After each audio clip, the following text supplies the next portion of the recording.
Welcome to Investors Hangout, the fortnightly interaction that helps you learn and understand issues related with savings and investments.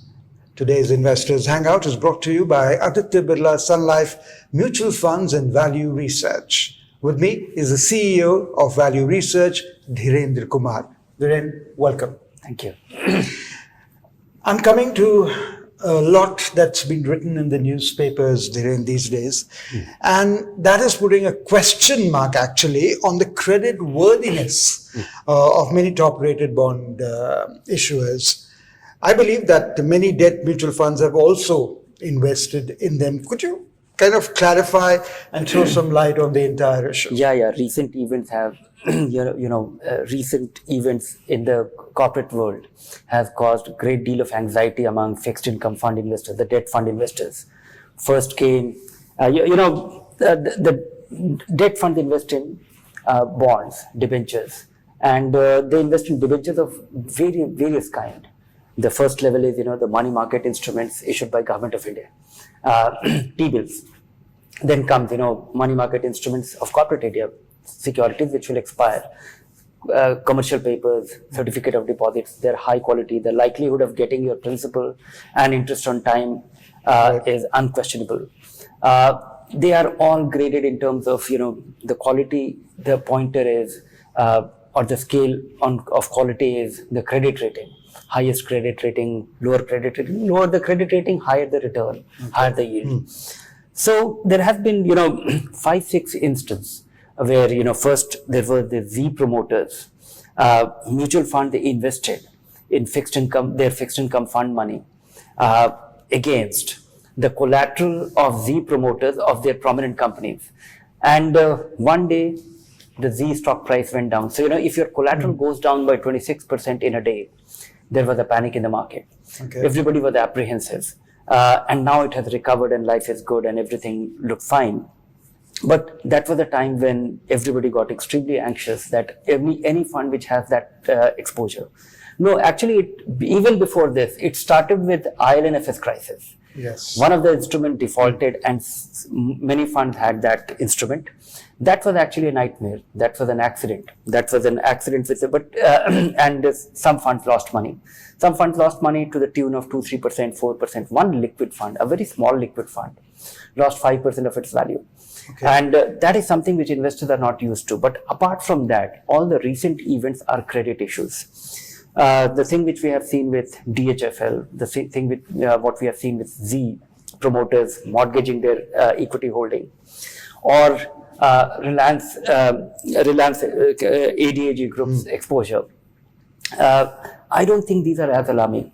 And even if it is alarming, I think investors have to understand that what is going to be the relative impact, the design of mutual fund, that if there is 100 rupee in a mutual fund, this is invested into across all kind of instruments. One is that in a particular fund company, it will be spread across many funds.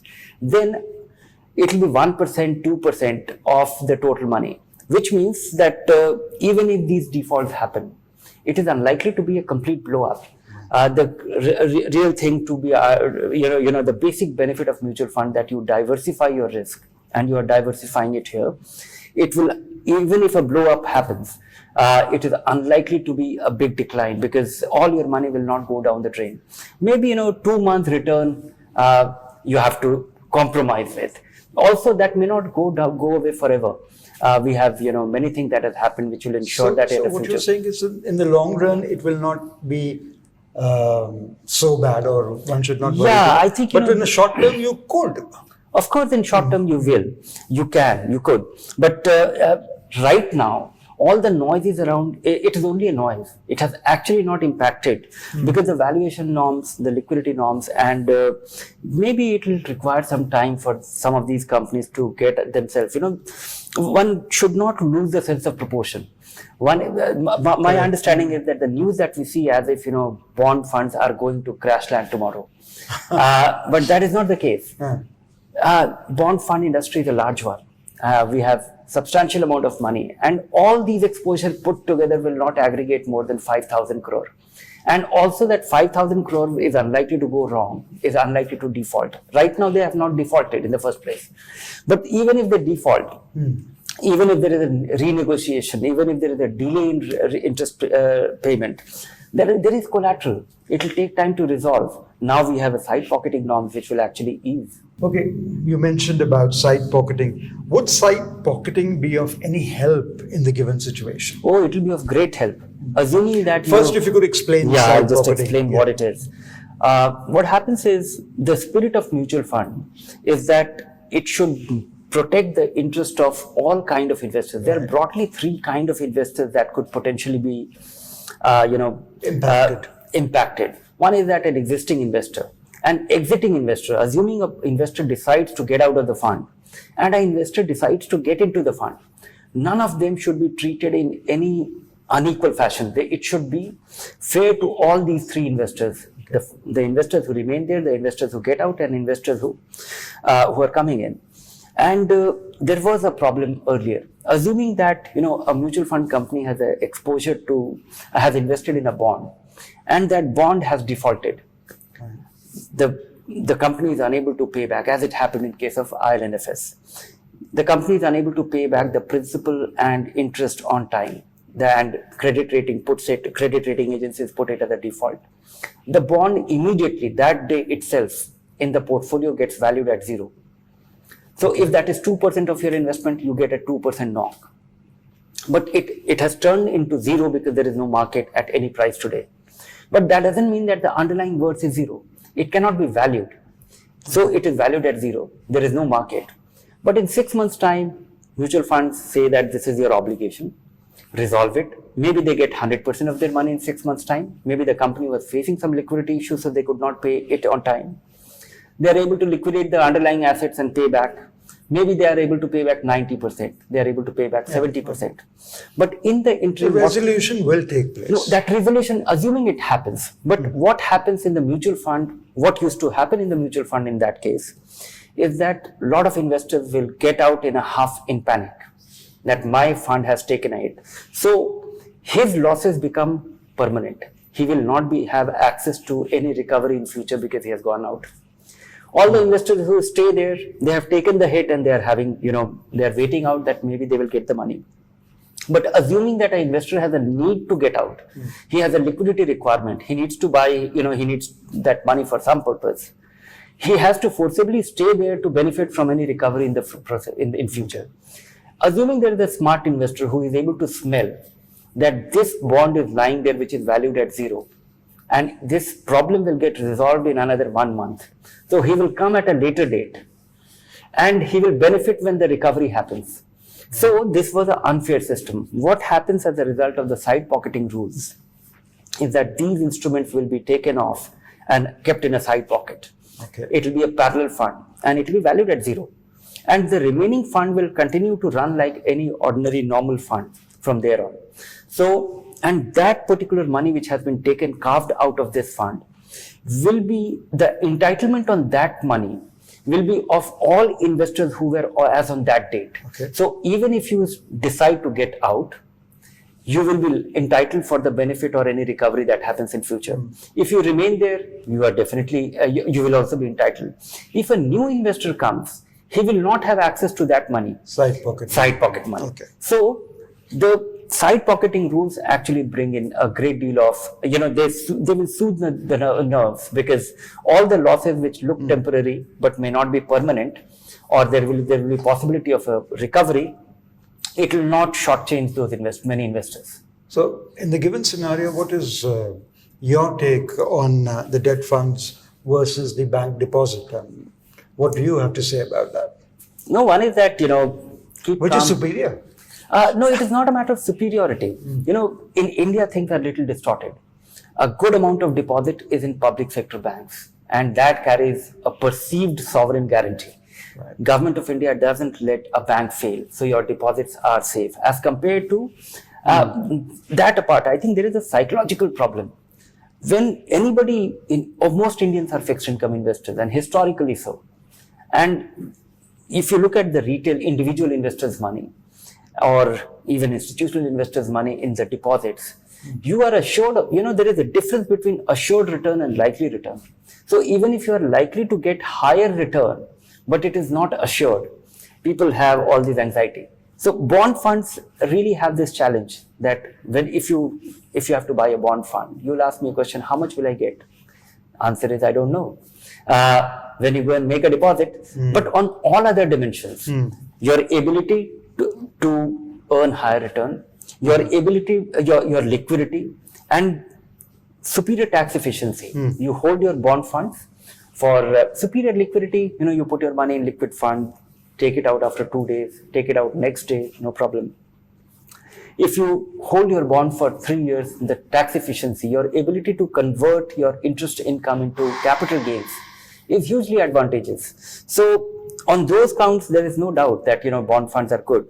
But the kind of noise that we see around all these accidents or one of these events, I don't think investors should be alarmed by these. Okay. You should be careful. You should know. And I think investors can also reduce their risk by keeping away from few things. One is that if you're in the appropriate kind of fund, your short-term money, if you're invested in liquid fund, if you're not invested in credit fund, or don't try and maximize return from the fixed income fund. The difference between and fixed income fund, you will actually run a greater risk trying to maximize your return, because the difference of 7.5% or 8% is where the risk lies. A fund which is giving you the highest possible return in a relatively dull category as a bond fund must be assuming higher risk. So be wary of highest return. That's one. Be in the appropriate kind of fund. So investors will be able to reduce their risk. Also, what you're saying, that how alarming it is actually not alarming. Going by the size of the mutual fund, the exposure to such bonds is not even, in totality, is not even 0.5%. That apart, even that 0.5% resides in a kind of fund which will not cause, because the bigger problem of bond fund is that when there is a noise like this, many investors pull their money out. Pulling that money out and realignment of, a reallocation of money, that causes a different degree of risk. From that standpoint, I think mutual funds have done a great job. A good amount of these securities are actually lying in fixed maturity plans. They are not liquid. They are held till maturity. They are unlikely to be, it is unlikely to cause a panic. So I think side pocketing and many of these bonds lying in the appropriate category, which is unlikely to, face a run on their fund, is a far greater safety valve. So can I safely say that the debt funds are a superior investment?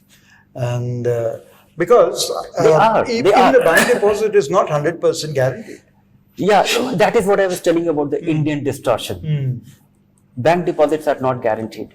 Not only that, only up to 1 lakh rupees is guaranteed, in a sense that it carries the insurance. Rest of if you have money lying in, theoretically, if you have 1 crore of rupees lying in a bank and that bank fails, you will get only 1 lakh rupee, legally speaking. But the precedent says that no bank has been allowed to fail in India. So there is an implicit government shows one is that good part of the banking industry is government owned or government run, and even the government has not let. Of course, there has been 1 or 2 offbeat. I recall Bank of Karad failing, and we come across a lot of news where cooperative banks have failed. But that apart, Indian investors or Indian savers' experience has been, and a good amount of money is lying with the government itself. Look at the Public Provident Fund, or look at all the small savings organizations, Post Office, MIP. So that is not implicit guarantee. It is government itself. Government itself is a borrower, and depositors are putting the money with the government. So in that sense, fixed income is expected. That I think causes a far greater expectations management thing, challenge, because anything to do with fixed income, investors think that capital has to be protected at all costs because that is what they're used to. So what Dhiren is saying is that do not worry about the debt funds. Do not worry about what's happening in the market at the moment. I don't know. I would not say you can worry a little bit if your fund has any of this, but it is not alarming. It is not meaningful. It is not. It is insignificant. Okay. We move on to the Q&A part of the program now. Balaji writes in, I'm very close to retirement and want to invest in the first 5 years' expenses in debt fund. But because of the recent, which we just addressed, ILNFS episode, another stress in the bonds, I'm extremely scared. What should I do? If he has heard and seen what you mentioned, but if you still want to reiterate, it would be nice. No, I would say that, yes, you should be scared and understandably so. But don't be too scared so that you're deprived of the great opportunity which these funds present. Being scared will not translate it to anything meaningful. The way you can actually deal with your fear in some other manner, in some methodical manner, create a ladder. The money which you are likely to need for next 3 months or 6 months, keep it in the bank. Put it in a savings linked deposit so that you can take the money out anytime, and it will get you 2.5% less than the bond fund, which is good enough. So for next 6 months money, and try and keep it like that. The remaining money, which you 4.5 years, because you want to have 5 years money in fixed income, remaining money, don't tone your expectations. Don't choose your fund only based on performance. Look at the fund which is not necessarily the best performing fund, because the best performing fund might get you 9.5%, and a stodgy, relatively safer, not so aggressive fund, a conservative fund, will be getting something like 8.75%, and that is good enough. So look at the quality of the portfolio, look at some of our recommendations, look at some of the selections. At Value Search Online, you'll get reviews of those funds which are generally and consistently focused or invested only in highest rated bond funds. ILNFS was also it's something to be scared of, but I would say that it was liquid funds. One liquid fund had it, some other funds had it, but they, as I was saying, that don't lose the sense of proportion. It was 1 to 1.5% exposure, and I don't think it is written off.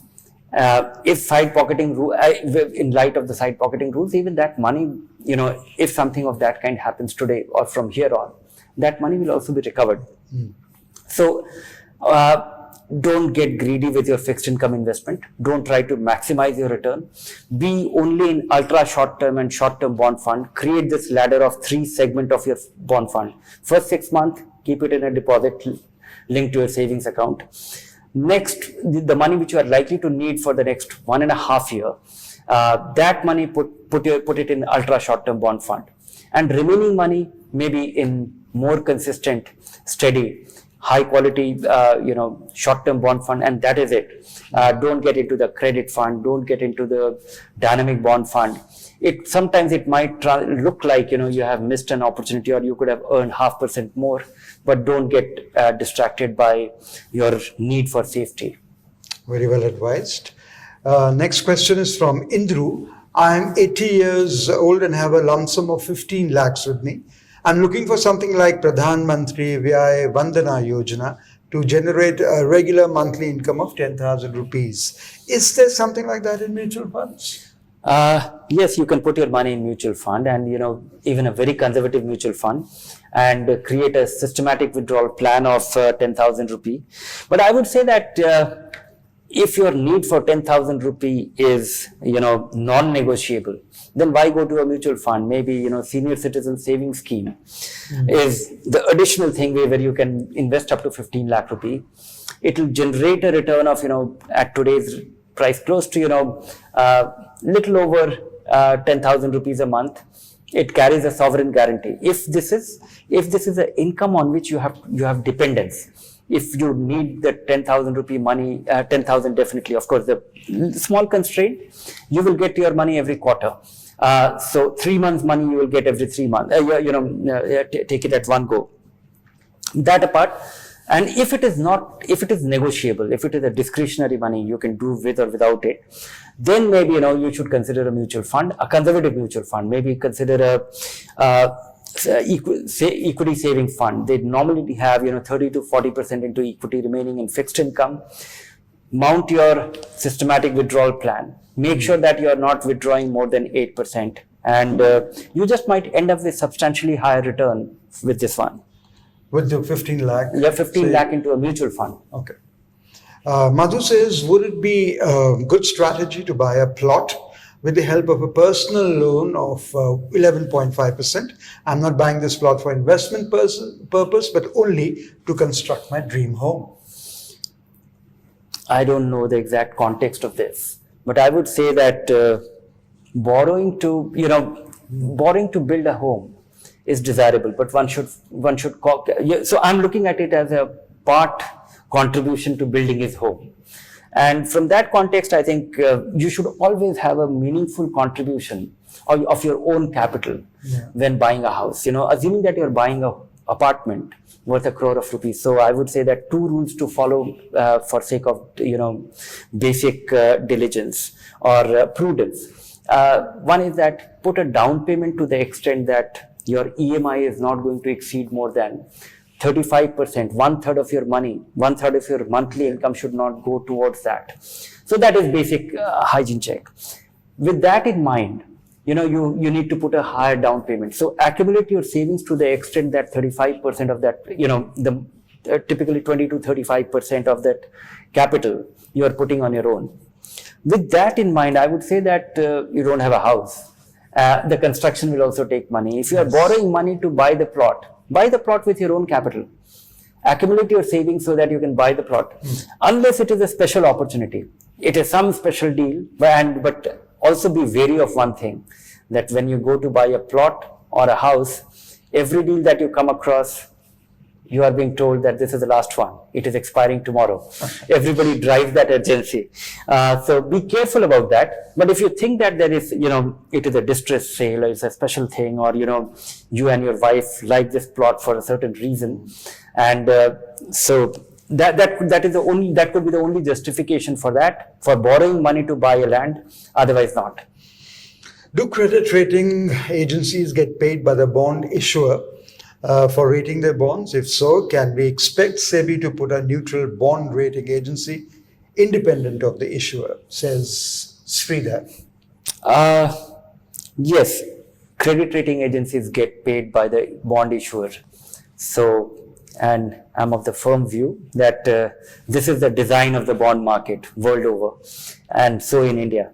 But SEBI is extremely concerned with is driving credit rating agencies. Also, we have 4 or 5 credit rating agencies, and there is a risk of rating shopping going on. If one rating agency gives you a low rating, the company can go to another rating agency and get another rating if it's getting a favorable one. But that apart, I think SEBI is bringing in some degree of greater accountability for rating agencies.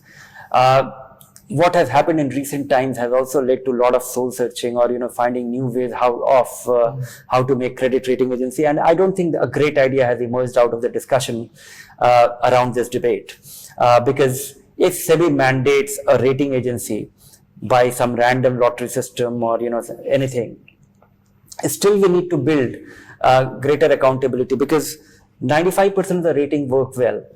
95% of the ratings issued by rating agencies for companies, but that is not the problem at all. The problem is with the remaining 5%. Right. That remaining 5% is where credit rating agencies need to give an alert to the investor before they actually turn bad, before something alarming happens, before investors run the risk of losing money. I think, but more than, of course, with the whole bond fund crisis, credit rating agencies have come in sharp focus. But that is half the problem. The real problem is that the Indian bond market is illiquid, and Indian bond funds provide extreme liquidity. You can take your money out from a bond fund anytime, but where the fund company is investing your money, they cannot take that money out every day. Okay. So in normal conditions, it's all right. In case of any disruption, any panic, any big withdrawal from one fund, we see that there is a disruption. It causes anxiety, because if fund companies get redemption request at a time when they cannot recover that money from their underlying investments, that leads to that dislocation. And that is a risk which we are likely to carry unless we have even larger market, more diverse market, various kind of investors with multiple objectives start investing in fixed income funds. Okay. The next question is from Ravi. He says that I'm on the verge of losing my job as my company is likely to close in the next 2 to 3 months. I have a saving of 20 lakhs of rupees in the form of fixed deposits, which I want to use for generating a regular income for my family, which is completely dependent on me. Kindly advise, what should I do? I don't know much about Ravi, and sorry to hear this, but and I need more information. But I think 20 lakh rupees. Just figure out how much money monthly income required to support your family, and look for a quick job as quickly. And this 20 lakh rupees should be in fixed deposit or liquid fund, ideally liquid fund or ultra short-term bond fund. It will get you little higher amount. It will also give you greater flexibility. Some months you might need 20,000, some months you might need 35,000. You can be flexible about it. Also, it will also be very tax efficient, because if you have no other income and the only income will be the gains from these investments, it will be tax free with up to the first 2.5 lakh rupees. So that's nice. Right. Even your first level of income from these bond fund investments will be tax free, whereas fixed deposit will not be. Your interest rate will be subject to withholding tax. Of course, you can claim a refund on that, but to begin with, it will be taxable. So consider liquid fund and look for a job more aggressively and find a job, because that, I think, having enough money to support your family for a lifetime and also sustain yourself, having more than enough so that you don't outlive your savings is a financial goal which every investor should target. Okay. Sohail Khan has written to us asking that the NAV of the liquid fund I plan to invest in is much lower than the NAV of other liquid funds. Does it make any difference, especially in the case of the liquid fund? No, not at all. It doesn't matter. NAV of a liquid fund, higher or lower, could be a function of its age. Somebody started 5 years earlier, he might have a higher NAV. It doesn't matter. If you invest a lakh of rupees, assuming that both liquid fund will give you 10% return, the one with a higher NAV, you will get fewer units, but that will also generate 10%. Even if you get more units in the fund which has lower NAV, that will also generate 10% if they are invested in the same instruments and they have similar expenses. So go by the performance. Look at the portfolio.